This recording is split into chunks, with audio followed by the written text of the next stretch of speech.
Nuit, vous l'avez reçu? Ouais. Et qui a dit justement qu'il avait plus le temps. Ah bon? C'est-à-dire La dernière fois que je l'ai vu, il était... Ah bon, mince. Ivre mort, il avait le temps de boire. Non, il avait une fille. Ah oui. Ouais. Il a plus le temps d'être amoureux, c'est ça? Oui. C'est vrai que ça prend. Il y a Patrick Poivre d'Arvor qui est entré dans le studio et qui a tout fait tomber son matériel. Il est aussi malade que nous. Il est aussi malade. Tout le monde est malade à Radio Classique. Les conditions sanitaires sont déplorables. Voilà. Eh bien, merci. Merci Olivier. Merci Vincent. Un bonheur d'être avec vous. Ah ouais, vraiment. Partagez avec les auditeurs de Radio Classique qui ont adressé leur message à Vincent de Dienne pendant l'émission sur le site radioclassique.fr. Merci à notre réalisateur Yann Lovray. Vous pouvez réécouter cette émission ce soir à minuit quand les enfants seront couchés et sur notre site internet radioclassique.fr. Si vous aimez les petites madeleines de nos invités, sachez que vous pourrez prochainement retrouver une sélection dans un double album Radio Classique que vous pouvez gagner. Donc le grand jeu des petites madeleines musicales sur radioclassique.fr.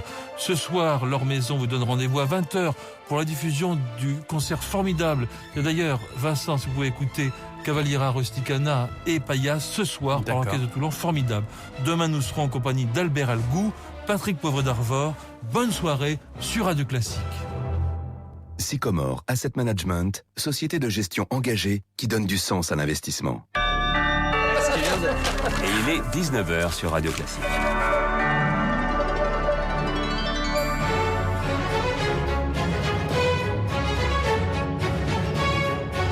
19h-20h avec Patrick Poivre d'Arvor sur Radio Classique. Bonsoir à tous. Après le journal de Béatrice Mouedine et puis après 24 heures en Europe, à 19h15, je recevrai Thierry Mandon, le secrétaire d'État chargé de l'enseignement supérieur et de la recherche. Vers 19h35, la page culture. Ce soir, je reçois Michel Simès qui dénonce dans un livre les arnaques de la médecine et puis mon confrère Guillaume Debray qui décrypte, lui, le financement des campagnes présidentielles américaines dans son livre qui s'appelle Washington. Ensuite, nous parlerons cinéma avec Thierry Gandillot, qui a vu le 3e volet des aventures de Bridget Jones, aujourd'hui dans les Sannes. Et puis, vers 19h50, Perico Légas, qui viendra nous parler du tout nouveau restaurant qu'a ouvert Alain Ducasse au château de Versailles. Mais tout de suite, c'est le journal de Béatrice Mouedine. Bonsoir Béatrice. Bonsoir Patrick, bonsoir à tous. Nicolas Sarkozy souhaite-t-il interdire le voile dans l'espace public? Le candidat à la primaire de droite l'a évoqué ce matin sur Radio Classique, vous l'entendrez. Son entourage a ensuite démenti, décryptage à suivre. L'ouragan Matthew se rapproche du sud des États-Unis après avoir fait 9 morts dans les Caraïbes. Et puis un chercheur français a reçu le prix Nobel de chimie aujourd'hui, ainsi qu'un Britannique et un Néerlandais. Ils ont créé de minuscules machines moléculaires, les nanorobots du futur. Radio Classique. Commençons donc par le flou autour des intentions de Nicolas Sarkozy sur une possible interdiction du voile dans tout l'espace public. Oui, l'ancien président et candidat à la primaire de droite était notre invité. Ce matin, interrogé par Guillaume Durand sur sa volonté d'interdire le voile dans l'espace public, il a fait cette réponse. Écoutez.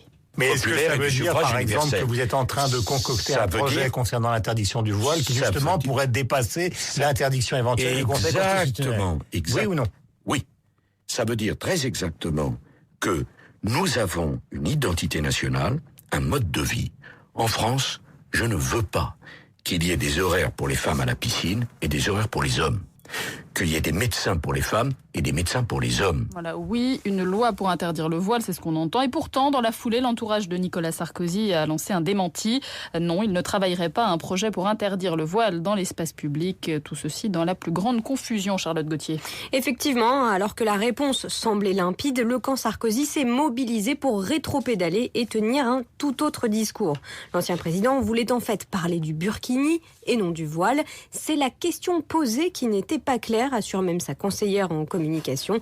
Et quant au fait qu'un membre de son équipe de campagne, le député Les Républicains Guillaume Larrivé, travaille sur ce projet d'interdiction du voile dans l'espace public, son entourage le promet, cela relèverait strictement d'une initiative personnelle, pas du tout d'une demande du candidat Sarkozy.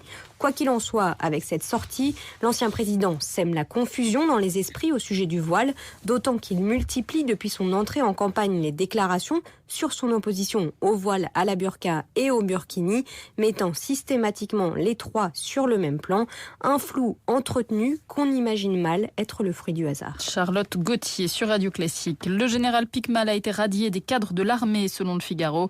Il avait participé à une manifestation non autorisée contre la politique migratoire à Calais le 6 février dernier. Le port de son uniforme lui est désormais interdit. Et puis l'ex-ministre de la Justice, Christiane Taubira, a été placée sous le statut de témoin assisté. C'est entre simple témoin et mise en examen. Oui, elle est visée par une plainte de Patrick Buisson, ex-conseiller de Nicolas Sarkozy, en marge de l'affaire des sondages de l'Élysée. Il l'accuse d'avoir été juge et partie dans ce dossier. L'enquête progresse sur les attentats du 13 novembre. Le plan des terroristes se dessine selon nos confrères du Monde. Les enquêteurs ont mis au jour une organisation complexe dont l'objectif était de frapper Paris, Bruxelles, voire Amsterdam. Le tout contenu dans des fichiers informatiques découverts dans un ordinateur fin mars en Belgique, Éric Cuoche. Un ordinateur avec beaucoup d'informations. Dedans des fichiers nommés groupe Omar, groupe français, groupe irakien. Il s'agirait des 3 commandos du 13 novembre 2015. 2 autres fichiers intriguent. Le groupe Métro visait-il les transports parisiens pour se rabattre ensuite sur le métro bruxellois le 22 mars. Et pour le groupe Schiphol, il s'agirait d'une cellule visant l'aéroport d'Amsterdam dès le 13 novembre. Ce projet aurait été avorté. 2 hommes soupçonnés d'en faire partie ont été arrêtés lors de la traque des auteurs des attentats de Paris. Ces fichiers révèlent aussi une organisation au millimètre, une dizaine de planques. Chaque appartement était loué sous un faux nom, les frigos toujours pleins en vue d'accueillir les différentes équipes de djihadistes. À chaque fois, l'un d'eux est assigné au rôle de chauffeur pour déplacer l'équipe. À chaque fois aussi, une tablette pour suivre l'actualité et tuer le temps. Et ce qui semble de plus en plus clair, c'est que les attentats de Paris et Bruxelles sont liés à travers ce réseau franco-belge. Oui, lorsque la police belge était aux trousses de Salah Abdeslam, celui-ci aurait partagé au moins 2 planques avec Mohamed Abrini, l'homme au chapeau de l'aéroport de Bruxelles et un des djihadistes qui visait Amsterdam. Le 15 mars, les forces de l'ordre belges tombent nez à nez avec les 3 hommes à Forêt, près de Bruxelles. Après des tirs nourris, ils arrivent à s'enfuir, mais cette intervention est peut-être la raison du déclenchement des attentats de Bruxelles. Une semaine après, Salah Abdeslam, lui, est arrêté le 18 mars, 4 jours avant ces attaques. Éric Cuoche. L'agression de 2 policiers en Belgique, justement, semble être un acte terroriste. Oui, une piste qui avait été écartée dans un premier temps. Le parquet fédéral belge a annoncé avoir des éléments qui indiquent que l'agresseur avait des motivations terroristes. Il a blessé au couteau 2 policiers à Bruxelles aujourd'hui, dans la commune de Schaerbeek. Il a été neutralisé par les policiers avant son intervention. Et puis une double alerte à la bombe a été lancée à la gare et à l'aéroport de Charleroi. L'appel téléphonique faisait état d'une explosion imminente. En cette fin d'après-midi, la gare a été évacuée. Des mesures de sécurité ont été prises. Radio Classique. Les États-Unis se préparent maintenant à l'arrivée de l'ouragan Matthew. Oui, sa puissance a diminué de 3 à 3 sur une échelle de 5, mais les vents dépassent encore 200 km/h. L'état d'urgence est donc maintenu en Floride, en Géorgie et dans les 2 États de Caroline. Dans les zones inondables, la population a ordre de se réfugier. Dans les terres, cela concerne 1 million de personnes. Dans les villes également, on se prépare. Écoutez le témoignage de Geneviève Alix, une Française qui vit à Miami. Ça fait un petit moment qu'on est en train de suivre cet ouragan de très très près, donc on se prépare. Beaucoup de gens ont pris d'assaut les supermarchés, on prend de l'eau naturellement, des boîtes de conserve, des lampes électriques, parce que naturellement, c'est une des premières des choses que l'on perd, c'est l'électricité. Il y a des longues files pour remplir les voitures d'essence. L'eau va monter. Donc je me disais, qu'est-ce que je fais? Moi, je suis en terrain plat. Donc je me dis, qu'est-ce que je fais pour ma voiture? Est-ce que je vais la mettre dans un parking élevé? La Floride sera touchée par l'ouragan. Plus ou moins fort, on espère moins, bien sûr. Mais de toute façon, on va l'avoir. Ça, c'est pas possible autrement. Témoignage de cette Française de Miami recueilli par Marc Tédé. L'ouragan Matthew a fait déjà 9 morts en Haïti, en République dominicaine. Amazon a annoncé l'ouverture d'un nouveau centre de distribution près d'Amiens. Ce sera pour septembre 2017. Le géant de la distribution en ligne compte créer 500 emplois, uniquement des CDI, dans les 3 ans après la création du site. La plateforme logistique sera spécialisée dans l'envoi des articles de grande taille. Amazon possède déjà 4 centres en France. C'est une aubaine, selon Alain Geste, député Les Républicains de la Somme et président d'Amiens Métropole. C'est une bouffée d'oxygène et c'est redonner confiance au secteur qui avait malheureusement subi des déboires sur le plan social il y a quelques années. Un conflit social de longue durée chez Goodyear qui s'est malheureusement terminé par la fermeture du site. 1100 personnes qui ont perdu leur emploi. Nous avons malheureusement à ce jour encore un taux de chômage supérieur à la moyenne nationale, autour de 13%. Et donc c'est un territoire qui a beaucoup souffert. Nous tournons la page. À partir du moment où un grand groupe comme Amazon s'intéresse à nous, ça peut donner envie à d'autres. Nous avons une situation géographique qu'eux-mêmes jugent vraiment très au cœur de l'Europe et nous souhaitons bâtir un relationnel de confiance avec les entrepreneurs. Le député Alain Geste avec Émilie Vallès. J'ajoute qu'Amazon compte aussi agrandir son site de Lovin-Planck, près de Douai, dans le Nord, avec là encore des emplois à la clé, 250 créations de postes. Il est illégal d'imposer des heures de bénévolat aux bénéficiaires du RSA. Oui, le tribunal administratif de Strasbourg a annulé aujourd'hui une décision du conseil départemental du Haut-Rhin qui souhaitait imposer une condition au versement du revenu de solidarité active, 7 heures de bénévolat par semaine. Et puis, vous le disiez en titre, bien sûr, le prix Nobel de chimie récompense cette année 3 chercheurs, dont un Français, Jean-Pierre Sauvage. Voilà, Jean-Pierre Sauvage que vous pourrez entendre demain matin en direct dans la matinale de Guillaume Durand à 7h50. Ces chercheurs ont créé de minuscules machines moléculaires qui préfigurent donc les nanorobots du futur. Pour François Hollande, c'est une marque de reconnaissance de l'excellence de la recherche française et européenne. Je vous rappelle que Thierry Mandon sera en plateau dans quelques minutes. Et puis, on a appris aujourd'hui la mort d'un autre grand chercheur en sociologie, Georges Ballandier, spécialiste de l'Afrique. Il avait 95 ans. Merci beaucoup Béatrice Mouedine. Il est 19h09. On vous retrouve à 19h30 pour le flash et la météo. 24 heures en Europe avec Euranet Plus, le premier réseau radio d'information européenne. Bonsoir Hugues Baudouin. Bonsoir Patrick. Alors, la première ministre britannique souffle le chaud et le froid sur les discussions autour du Brexit. Oui, on va de surprise en surprise avec Theresa May. Le week-end dernier, elle se prononçait pour une version dure du Brexit, affirmant que la reprise du contrôle de l'immigration était bien plus important que l'accès au marché intérieur européen. Des propos qui ont fait plonger la livre sterling à son plus bas niveau depuis 30 ans. Puis aujourd'hui, elle a expliqué lors de son discours de clôture du congrès annuel du Parti conservateur qu'elle souhaitait maintenir l'accès le plus large possible des entreprises britanniques au marché européen, mais sans faire aucune concession sur l'immigration. 2 exigences totalement contradictoires. Les 27 autres États membres sont d'ailleurs tous sur la même ligne. Il n'y aura pas de dérogation accordée au Royaume-Uni. L'accès au marché intérieur va de pair avec la libre circulation. Le gouvernement britannique envoie donc des signaux assez illisibles à ses partenaires européens. La ministre de l'Intérieur s'est ainsi attiré les foudres des milieux d'affaires aujourd'hui après avoir exigé des entreprises britanniques qu'elles fassent la liste de tous leurs employés de nationalité étrangère. Et puis en Bosnie, la ville de Srebrenica connaît de nouvelles tensions. Oui, pour la première fois depuis 1999, la ville de Srebrenica est en passe de se doter d'un maire serbe. Mais 3 jours après l'élection, les résultats définitifs ne sont toujours pas connus. Le décompte a même été suspendu en raison de la forte tension qui règne dans la ville. Les forces spéciales de la République serbe de Bosnie ont été déployées dans les différents endroits stratégiques de la ville. À Srebrenica, cette ville située dans la partie serbe du pays, mais peuplée d'une majorité de Bosniens musulmans. Le souvenir du massacre en 1995 de 8000 musulmans est encore douloureux. L'élection d'un Serbe à la mairie est donc vue comme un véritable affront par la communauté bosnienne. Le maire sortant refuse d'ailleurs de reconnaître sa défaite. Il n'a pourtant obtenu que 30% des voix. Il dit attendre le dépouillement des votes par correspondance. Avant la guerre, la ville comptait 27 000 habitants. Ils ne sont plus que 6 000, mais la diaspora est très importante.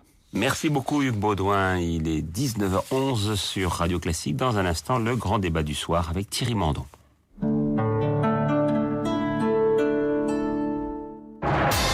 MMA Business Entreprise, interruption spéciale.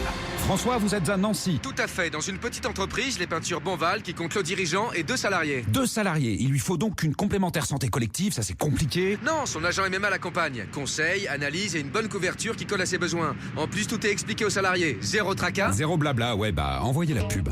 0 tracas, 0 blabla, MMA.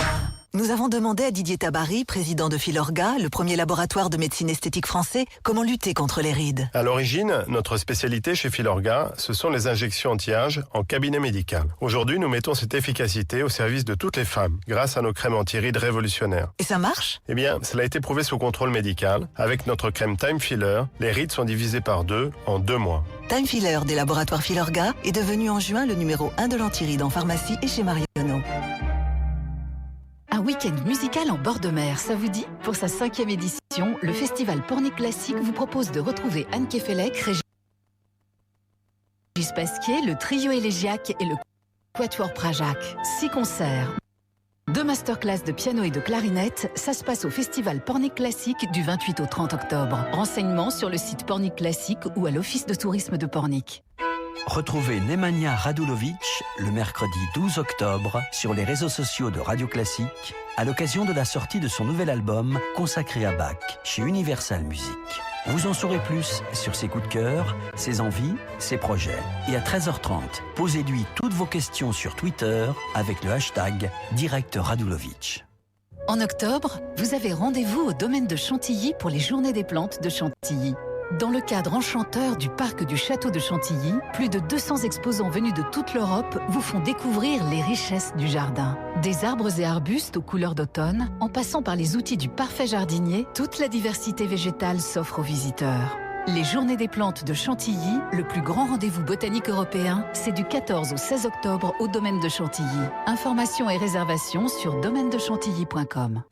Imaginez un réveillon du jour de l'an à New York. Un vol en classe business pour 2, 4 nuits à l'hôtel Philippe Stark et un programme fait d'art, de design et de musique. Pour célébrer leurs 10 ans de haute fidélité, KEF, marque anglaise audio de référence, et son-video.com, marchand d'excellence, gâtent leurs clients esthètes et mélomanes.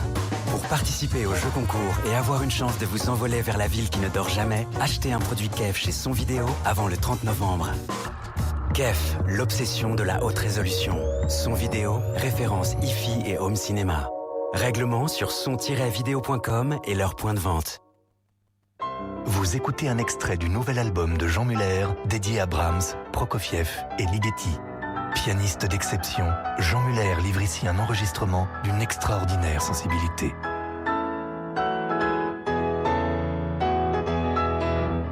Brahms, Prokofiev, Ligeti par Jean Muller, un disque compact Soupir Édition.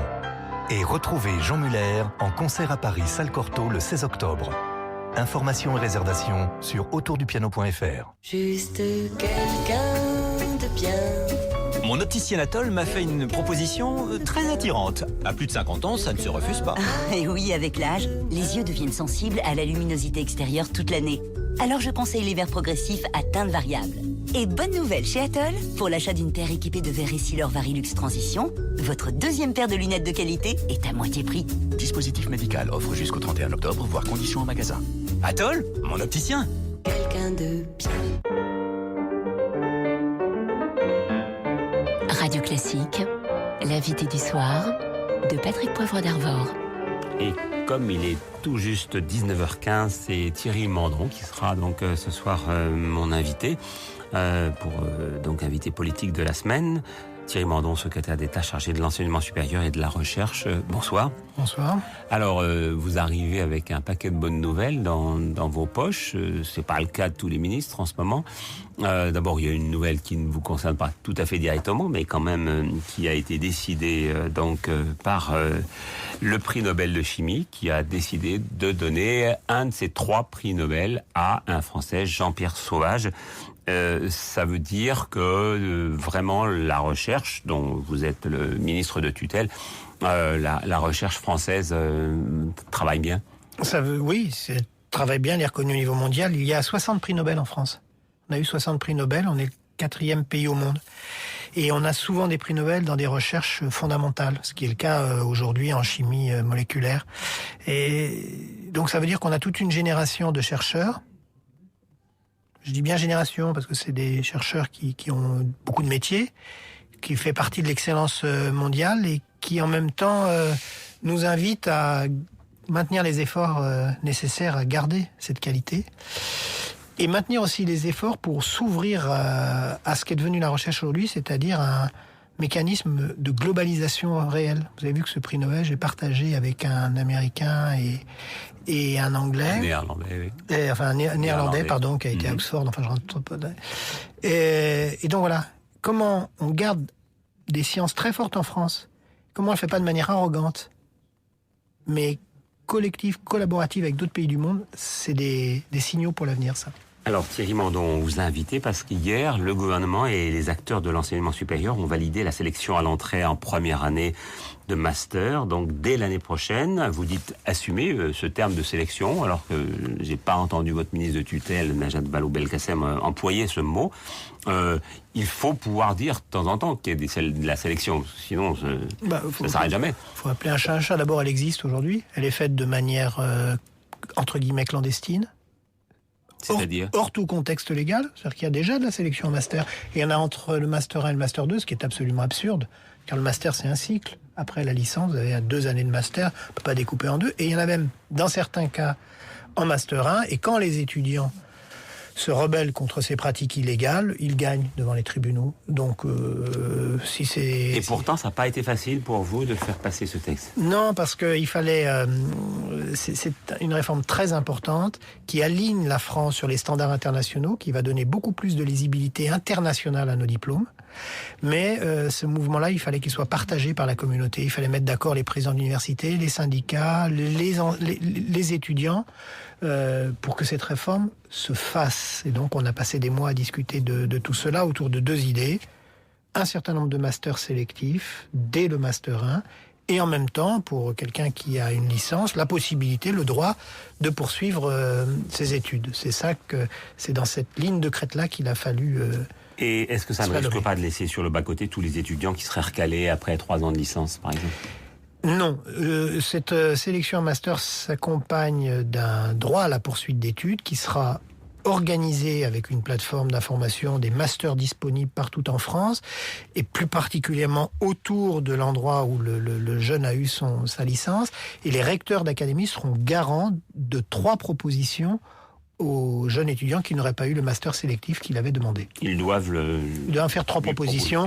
Donc normalement, il n'y a pas de difficulté. C'est pas une réforme malthusienne. L'idée n'est pas de diminuer le nombre de jeunes en master, mais l'idée est de reconnaître ce qui est. C'est qu'il y a des prérequis de compétences, parfois des capacités d'accueil qui imposent ces pratiques. Alors il ne vous a sans doute pas échappé que la plupart des candidats à la primaire de droite et du centre, à l'exception d'Alain Juppé, prônent une barrière sélective en licence, c'est-à-dire dès l'entrée à l'université. Oui, je pense que c'est une erreur. Quand on regarde ce qui se passe au plan international, la France a une particularité. On demande beaucoup trop jeunes à des enfants de faire des choix définitifs. Ils ont 17 ans à la sortie du lycée et on leur demande d'aller à l'université, de faire un choix définitif. Si on rajoute de la sélection, on va vraiment s'amputer d'un potentiel de développement de beaucoup de jeunes. Je pense qu'il faut renforcer l'orientation et peut-être, c'est encore plus important, repenser le premier cycle universitaire. Malheureusement, c'est un travail pour les années qui viennent. On n'a probablement pas le temps de l'engager. Mais je crois que autour de l'idée qu'il faut préparer le jeune lycéen à la réussite à l'université, autour d'une réflexion sur la première et la deuxième année de licence, peut-être plus générique que trop thématique comme aujourd'hui, il y a des pistes pour renforcer l'orientation et en même temps faire réussir les jeunes. Thierry Mandon, demain, le président de la République doit prononcer un discours sur les institutions et sur la démocratie. Alors avec votre collègue du commerce extérieur, Mathias Fekl, vous avez travaillé sur un certain nombre de propositions concernant la gouvernance. Par exemple, vous proposez que le président ne préside plus le Conseil des ministres ? Oui. Pourquoi donc ? Quel est l'avantage ? Alors, je vais essayer de le faire bref, mais c'est une réflexion qui est très poussée. J'ai vu beaucoup de chercheurs. Je pense que le quinquennat, suivi de l'élection législative, a poussé le président de la République française dans l'arène. L'a obligé à descendre dans la quotidienneté et à transformer... Et à prendre assez souvent la place de son Premier ministre. Et finalement, à prendre la place du Premier ministre et à être vraiment... à déserter une figure à laquelle les Français sont attachés pour des raisons multiséculaires. Il y a quelqu'un qui a écrit ça remarquablement, qui est Pierre Legendre, un philosophe du droit mondialement connu, qui a écrit un livre fantastique l'année dernière qui s'appelle « Les fantômes de l'État ». Et finalement, moi je pense que la crise de défiance des Français à l'égard de la politique, elle tient pour partie à ça. Elle tient à cette idée qu'ils sont attachés inconsciemment à une figure d'un président au-dessus de la hauteur, qui n'est pas soumis à la conjoncture, qui représente la France sur la scène internationale, et que cette figure n'existe plus, pas dans ce quinquennat-là, depuis 3 quinquennats, et que finalement, c'est ça qu'il faut reconstituer. Et la seule façon de le faire, c'est détacher le président de la gestion quotidienne qu'est le Conseil des ministres, où tout arrive, où on gère absolument tous les détails de la vie institutionnelle française, pour garder le président sur ce qu'il doit faire, la politique internationale, l'Europe, la mondialisation, la défense, les affaires étrangères, et 3 grands sujets prioritaires sur son mandat pour la vie intérieure française. Mais vous ne pensez pas avec le recul que finalement l'instauration du quinquennat a rechangé complètement les institutions, vous en faites le constat vous-même, et du coup on se retrouve avec un président qui est le chef de sa majorité, qui est le chef de tout pendant 5 ans, et puis après, et déjà en campagne électorale dès la 2e année. C'est exactement ce qui s'est passé. Nous sommes passés en 5e République bis, sans nous en rendre compte, avec un système institutionnel qui a été complètement déséquilibré, qui en effet cohabitation possible. Transforme le président en chef de la majorité. D'ailleurs, ses députés procèdent de son élection et l'amènent, c'est ça qui est le plus important, à rentrer dans tous les détails de la vie du pays.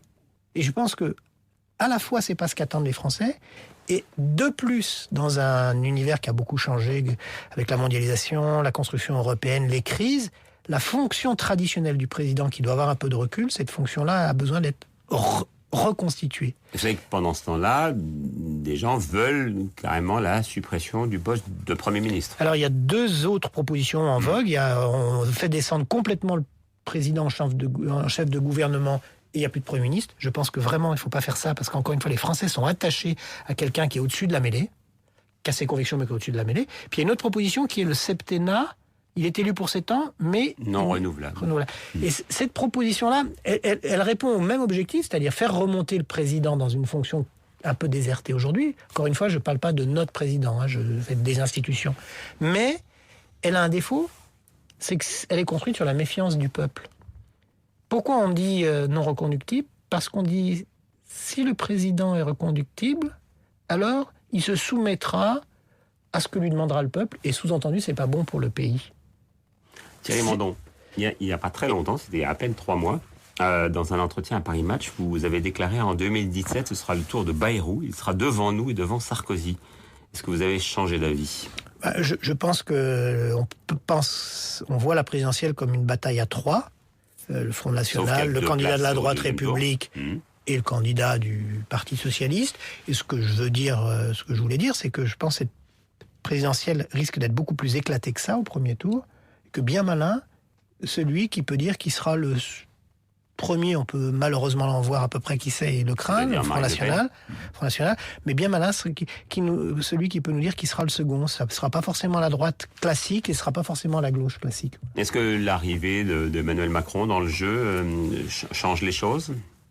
C'est une disruption politique, c'est comme les start-up qui, dans la vie économique, c'est un moment de bouleversement d'une scène politique héritée de la Seconde Guerre mondiale. Au passage, c'est pas français, c'est partout dans le monde. Toutes les scènes héritées de la Seconde Guerre mondiale explosent partout, avec l'apparition de nouvelles forces politiques. Donc ça explose, et à partir de là, vous avez des nouveaux entrants, des start-upers de la politique, c'est ça, Emmanuel Macron, qui essaye, en tout cas, qui tente une aventure. Je sais pas du tout quel avenir elle peut avoir, mais en tout cas, à l'évidence, elle se construit sur une des 3 forces qui matriceront la présidentielle. Il y a, je pense, 3 forces profondes. Il y a la colère, le renouveau et l'autorité tutélaire, ce que j'appelais la figure du président.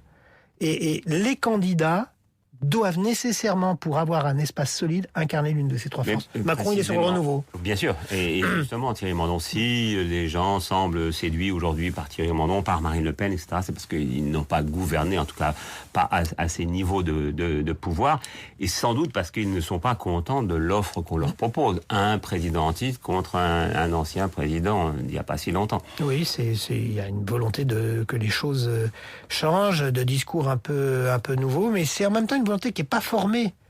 On se rend bien compte. Vous pensez qu'il y a encore une petite chance pour François Hollande, y compris d'être présent au second tour ? Je vous sens dubitatif. Non, mais d'abord il faut qu'il soit candidat, ce qui n'est pas le cas. Vous n'êtes pas sûr. Ce qui n'est en tout cas pas le cas aujourd'hui, même si on voit bien que tout dans ces je ne sais pas s'il s'y prépare, mais en tout cas il s'y apprête. Oui, c'est le moins qu'on puisse dire. Voilà, s'y préparer, c'est autre chose. Ensuite, il faut pour que ça marche, la nouvelle candidature de François Hollande, 2 choses. Il faut que son offre d'une candidature pour un second quinquennat soit pas la prolongation du premier.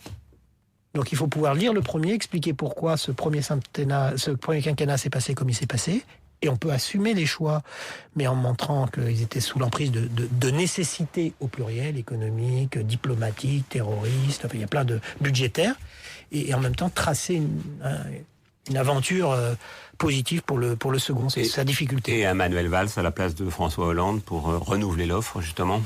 D'abord, ça ne se construit que si le président n'est pas candidat, et Manuel Valls a une difficulté qu'il connaît très bien, c'est que sous réserve qu'il veuille être candidat, il est quand même très marqué par sa proximité avec François Hollande. Donc il est comptable du bilan comme le sera François Hollande.